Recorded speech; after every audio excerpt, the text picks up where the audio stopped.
Era mukulu Kasoma Kasim wa Kiso agamba nti obusiraamu bwagana okutunda ekintu ekitalabika oba ekyekusise oba ekyo kyotalinaako bufuzi gwatunda, okugeza okutunda ebirime nga biri ku musiri, okutunda ebyennyanja nga biri mu mazzi n'ebirala bingi obusiraamu byatuziyiza.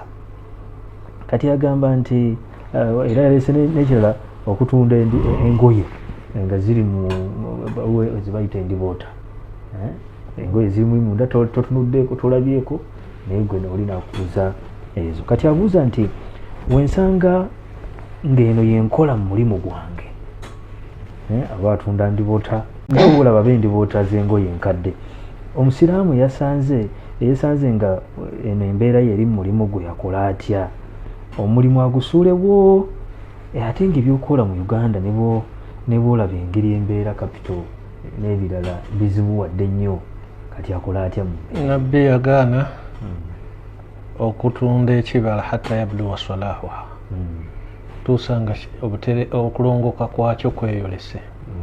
Bweba mmwanyi ng'etaddemu n'empeke mweri, bwe yaba kasooli ng'etandise okuteekako ataddemu n'empeke ogibulira ki mweri.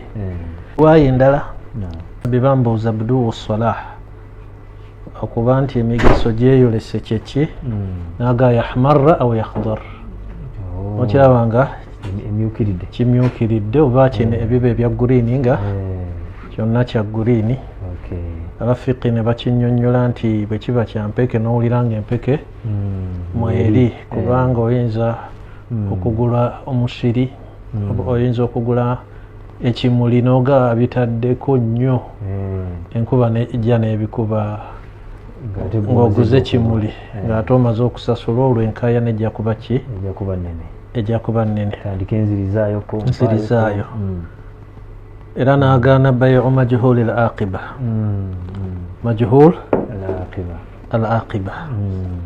Enkomerero tokimanyi, enkomerero togimanyi. Kati ngaki bayul gharar kyotamanyi, nina kuguza ebyennyanja nga bikyali muki biri mu mazzi, akuguza emmotoka nga nazisasudde zirimu ko zikola ki zijja nokola ne transaction sente noziwaayo naye nga tonnagirabako.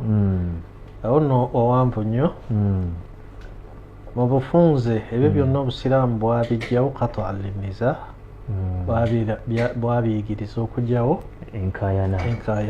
Endiboota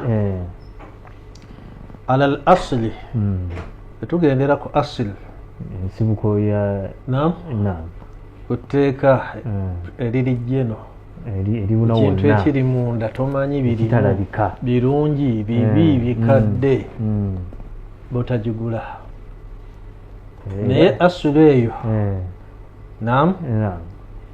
etanazaa ekola ki esikagana ne abantu kye batambula nakyo, kuba zo enkola yaazo olina kugula ndiboota tonnamanya kiri munda. Bwe tugenda ku asul tekkirizibwa, bwe tugenda kukitambula n'abantu nga bakikola nga yembeera yaabwe tayisiiran wa tashiira, bakyanguyirwa tebalina buzibu, tuyinza okugamba nti tekirina buzibu. Naye nga amasala g'endiboota mimma stashkala alayya gegamu ku masala agakalubiriza ennyo mu fiqihi. Abaffe tugita abantu bakole ki, batambule bwe batyo, kubeera n'obuzibu obulimu babutahammala.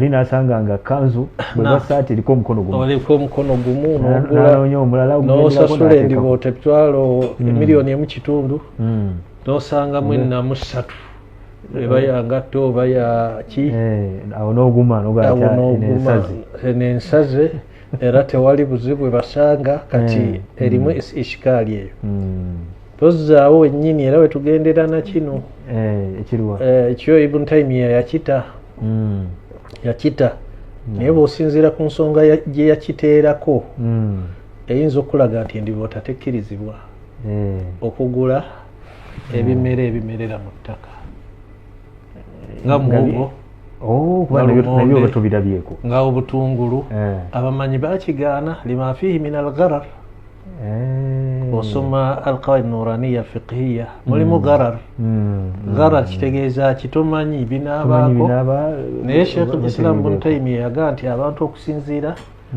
ku khibra ku bukugu experience n'obukugu batunuulira ne bamanya nti ono muwogo mukwali ono taliiko era ye n'akola ki n'akiteera taisiira linnas okwanguyiriza ki abantu naye nga jeno ala al-asl wa qawlu al-a'immatu al-arba kyo tekikola ki tekikkirizibwa kati awo ne wajja ne bayosiniina kutunda okw'emyaka oguzizza emwanyi emyaka 3 nga gwonoga kuguzizza kiri ndowooza wano kisinga kuba ku mmwanyi n'etaano ekyo nakyo kiri mu gharar wafi hadith kiriko ne hadith egaana naha an bai'i sinin nabbi yagaana okutunda okwaki okw'emyaka kubanga tomanyi ogujja sinaabaako teziibeeko ng'ate gwe wasasudde dda wallahu a'lam